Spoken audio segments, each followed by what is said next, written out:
Today's session focuses on improving vocabulary in Key Stage 3 and Key Stage 4 mathematics for deaf learners.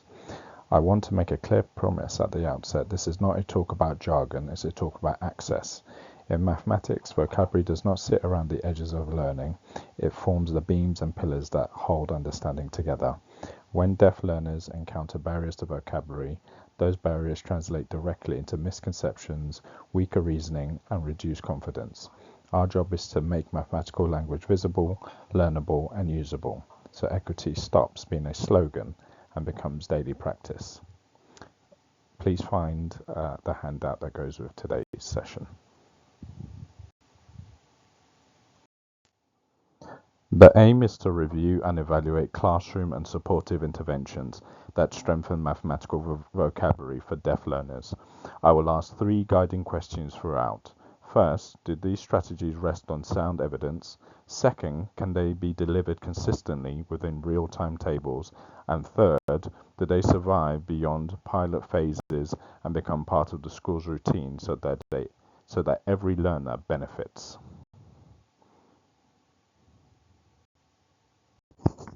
Vocabulary underpins mathematical reasoning because words are how students frame problems and explain solutions. Deaf learners often miss incidental learning, the overheard explanations, quick peer clarifications, and teacher asides that hearing peers accumulate.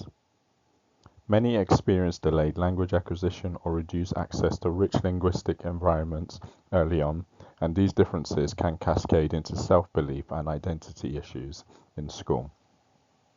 In mainstream classrooms, we sometimes assume everyone shares the same linguistic starting point. That assumption quietly excludes deaf students unless we redesign lessons so that key terms, example sentences, and precise contrasts are taught explicitly and rehearsed in context. Our focus is Key Stage 3 and Key Stage 4, the years where GCSE expectations ramp up and exam language becomes dense. A typical item might say, explain why the triangles are similar and find the scale factor of enlargement. For deaf learners, this demands decoding both the mathematical ideas and the exact meanings of similar, scale factor, and enlargement. Effective interventions therefore must tackle the dual challenge, concept understanding, and language precision at the same time. Mathematical language is famously polysemous. Consider mean, average, versus mean, unkind, root in algebra versus root of a plant, or function as a mapping versus a social function. Without explicit differentiation and lots of examples and non-examples, deaf learners can be forced to guess which meaning is intended. Add cognitive load, reading context, following signs or captions, and solving the calculation simultaneously, and difficulty escalates. This is why interventions must go beyond lists of words and anchor each term in worked examples, sentence frames, and short explanations from students in their own words. Subject-specific vocabulary improves comprehension, performance, and communication because it allows students to name relationships precisely. Saying the triangle is similar to the original with scale factor 2 is stronger than saying the triangle is sort of like the other one and bigger. To achieve this, vocabulary must be embedded in task design.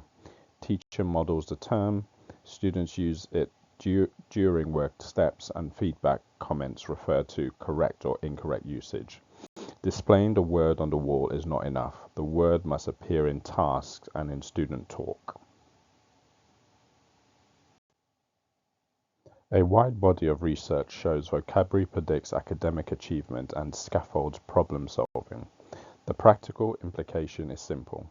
Every mathematics lesson should reveal the target terms, rehearse them in guided practice, and require them in student explanations. When vocabulary is an expected part of doing the maths, precision improves and misconceptions surface earlier. Several policies support this work. The SEND Code of Practice emphasizes the need for reasonable adjustments. The Equality Act ensures that deaf students are not discriminated against.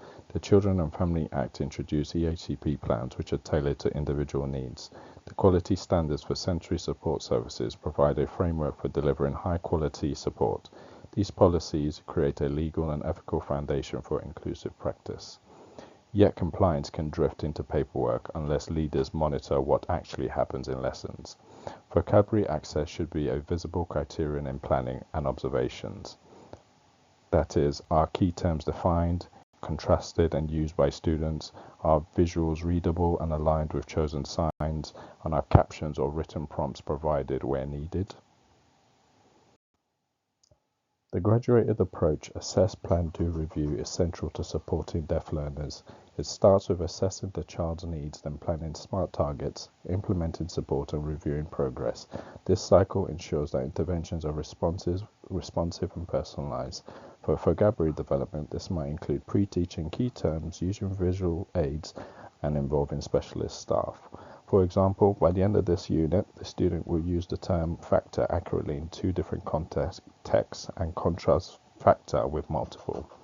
Review should include short, recorded or captioned snippets of students' explanation plus annotated work showing the words used accurately or where repair was needed. This cycle ensures that interventions, again, are responsive and personalized. Guidance recommends combining assessment, assistive technology, inclusive classroom practices, specific input, family involvement, and careful transitions. The strength comes from sequencing these elements into a routine. So to assess language levels, you could pre-teach 3 to 5 terms, then rehearse in lesson with visuals and sentence stems, then check understanding with a micro assessment, then share the week's keywords with families for reinforcement, and then revisit through spaced retrieval. Classroom application summary. First, create an optimal listening and viewing environment. Use small group sessions for rehearsal and plan pre and post teaching. Shift these from reactive fixes to timetabled routines. Publish the week's target lexicon on the slide and handout and align upcoming problem types so that the same terms appear in practice and in reasoning prompts. Multi-agency support is essential, but the mathematics teacher must own the mathematical vocabulary in the room. Teachers of the deaf, speech and language therapists, and teaching assistants provide expertise and reinforcement. However, the words live inside the task, the question stems, and the feedback that the maths teacher designs and delivers. Teaching assistants have significant impact when deployed for their language and mathematical skills rather than only proximity to need. Invest in maths-specific language training so TAs can cue sentence frames, model precise phrasing, and facilitate short paired explanations, not just help with writing or reading instructions. Collaboration between speech and language therapists and teaching assistants is powerful when paired with co-planning with the maths teacher. Strategies designed outside the lesson must be woven into the next week's task and question stems so that vocabulary introduced in support sessions immediately appears in classroom practice. Consistency needs auditing. Ask in every walkthrough, is the target lexicon visible? Are sentence frames provided and used? Are visuals readable from all seats? And is the teacher modeling and correcting precise wording? When these checkpoints are routine, consistency becomes culture rather than wish. Research supports these strategies. Anita et al. 2021 found that explicit instruction improves vocabulary learning. Columbia University 2023 highlights the benefits of contextualized instruction. Spencer and Mayeshek 2021 emphasized tailoring strategies to individual needs.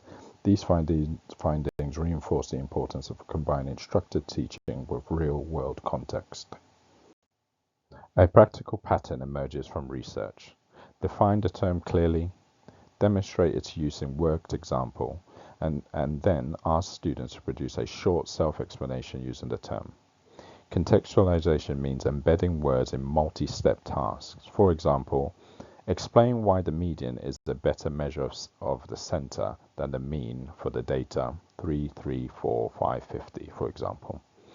Tailoring recognizes that some students need visual sequencing, others benefit from caption steps, and many need repeated contrasts between close or confusable terms. Ideally, a strong vocabulary policy appears in lesson plans as unit term banks, sign or print equivalent lists, and simple usage rubrics. If the policy cannot be seen in the task students complete, it is aspirational rather than operational. In my setting, we use tools like the Juno sound field system to improve speech clarity and reduce vocal strain. The horseshoe seating enhances visual access also. Regular vocabulary testing helps tracking progress. Visual aids and game-based learning are integrated into all lessons. These strategies have led to increased participation and better academic outcomes. Soundfield systems improve clarity and reduce vocal strain as mentioned, but they do not replace visual access. Pair amplification with on-screen key terms, captions for multi-step procedures, and consistent labels on diagrams so that hearing support does not inadvertently amplify linguistic opacity. The horseshoe layout increases visibility and mutual gaze, yet they only deliver access when supported by clear turn-taking norms, suitable lighting, and unobstructed sightlines to peers, interpreters, or captioning. Furniture is the foundation so as to provide purposeful interaction norms completing the structure of a classroom. Regular vocabulary testing is crucial. Test vocabulary every 2 weeks to keep it salient, but rotate prompt types to value understanding. Ask for a definition plus 2 non-examples. A factor of 12 is a whole number that divides 12 exactly. That is, 5 and 7 are non-examples. A contrast, explain how mean differs from median for 2, 2, 3, and 9, and a short 2-step explanation using the term within working. Use results to plan the next lesson so assessment drives teaching, not just record keeping. Here's an example of an aligned speech and language therapy session with upcoming mathematics so that vocab transfer is immediate. If next week's topic, for example, is similarity, use sessions to rehearse similar, scale factor, and enlarge with sentence frames and mini examples so the words appear in classroom talk days later. Diagrams are most powerful when paired with stable labels and canonical wording. For example, align chosen BSL signs or pupils sounding out words or phrasing words with printed terms and reuse core graphics across lessons to build what we might call semantic permanence, the feeling that a word and its visual live together across time. Games motivate practice when they include explicit lexical targets. For instance, set a challenge that students must correctly use scale factor, similar, and enlarge 3 times during the game, with peers listening for correct usage and offering a repair if wording slips. Visual strategies enhance comprehension, but novelty can become noise. Favor low-entropy visuals that recur. 1 anchor diagram for a concept, a consistent color scheme for labels, and the same sentence frames visible each time, so students spend attention on meaning, not decoding new formats.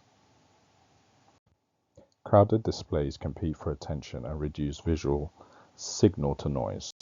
Curate walls around current learning, keep the anchor chart and key terms for the present unit, remove expired posters, and ensure print size and contrast are readable from all seats. Extended exposure pays off when it's spaced and structured. Teach morphology to build networks. Polygon shares the GON family with pentagon and hexagon. Isometric and diameter share meter. Contrast confusables directly. Factor versus multiple and similar versus congruent with examples and non-examples for each. Treat mathematics as bilingual, maths plus English or maths plus BSL, because reasoning requires both the symbolic and linguistic channel. Published sentence stems such as "I worked this out by," "it is similar because," and "I first thought, now I think," and require their use during explanation so dialogue becomes structured and inclusive. Commit to timetabled pre-teach slots, fortnightly micro-assessments, digital or paper, and a shared vocabulary tracker that TAs, teachers of the deaf, and speech and language therapists update. Co-plan across the exact problem types coming next week so the target words you pre-teach appears inside the task students will actually do. Short-term changes include using technology wisely, interactive vocabulary tools, and visual vocabulary in every lesson. Long-term, integrate vocabulary into curriculum maps, invest in professional development focus on mathematical language, and invite families into the routine with weekly word lists and examples. The through line is simple. Every lesson should reveal, rehearse, and require target words. Transformational practice. This marks a deliberate move beyond rote learning towards active cross-curricular engagement.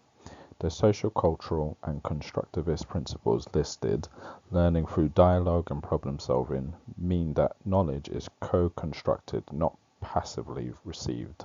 For deaf learners in predominantly oral classrooms, this requires explicit design for visual and linguistic access. That is, publish sentence stems, rehearse reasoning chains, and slow the pace for interpreters and note takers if needed. The Draper and Moeller line, "We think with words," is a design brief. If we want deeper thinking, we must teach, prompt, and assess the words that thinking uses. The goal is to integrate mathematics vocabulary into tasks that connect with science, geography, and art, while promoting oral reasoning and structured dialogue. Concretely, that might mean using scale factor in an art enlargement, ratio in a science mixture, or gradient when interpreting a geography contour map. For deaf learners, inclusion is achieved when prompts are captioned, target terms are visible on task sheets, and discuss protocols guarantee visual access to each speaker. This approach is different because it couples mathematical reasoning with spoken communication and intentionally employs visuals alongside speech for multimodal learning. Collaboration is not just sitting in groups, it is structured problem solving across subjects where every student has linguistic tools, sentence frames, key term glossaries, and worked models to participate meaningfully. Assessment must reflect this difference by valuing precision of language, not only correctness of answers. Implementation rests on 3 visible routines. Interdisciplinary quizzes using prompts like "I worked this out by," escape room challenges that force concise, accurate talk under time, and visual aids, graphs, grids, diagrams that concrete abstractions.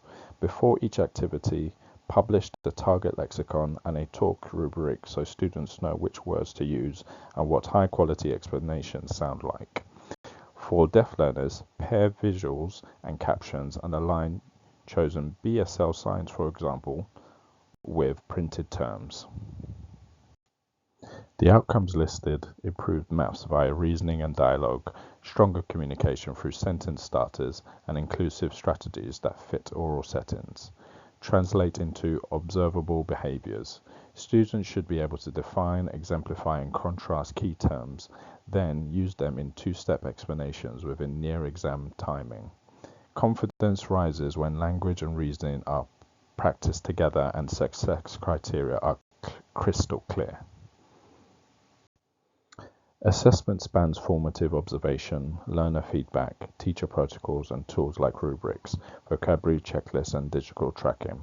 Put simply, look, listen, and log. Observe who uses the target terms, gather student reflections through journals or short interviews, and use a discourse rubric that rates accuracy, precision, and repair moves. These data points guide immediate reteaching and long-term curriculum tweaks.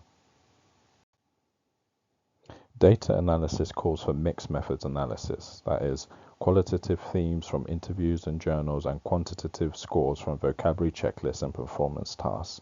This pairing improves reliability and drives continuous improvement. The Spencer-Myashik reminder that visual scaffolding is pivotal means we also analyze the visuals. Are labels stable and readable? Do diagrams persist across lessons? If language breakdown clusters around certain stems, like explain why the medium is more suitable than the mean, we rewrite prompts to surface outliers, reteach the contrast, and retest. Data should change materials and moves, not just categorize learners. In summary, vocabulary is central to mathematical understanding. Effective strategies include explicit instruction, visual scaffolding, and coordinated TA and speech and language therapy support. Policy frameworks such as the SEND Code and NDCS guidance reinforce individualized, inclusive approaches, and sustained improvement relies on technology, family involvement, and cross-curricular engagement. The practical translation is a daily routine. Every lesson reveals the target words, rehearses them in guided practice, and requires them in reasoning. Equity in mathematics is a language commitment, visible in planning, audible in dialogue, and measurable in assessment. Thank you.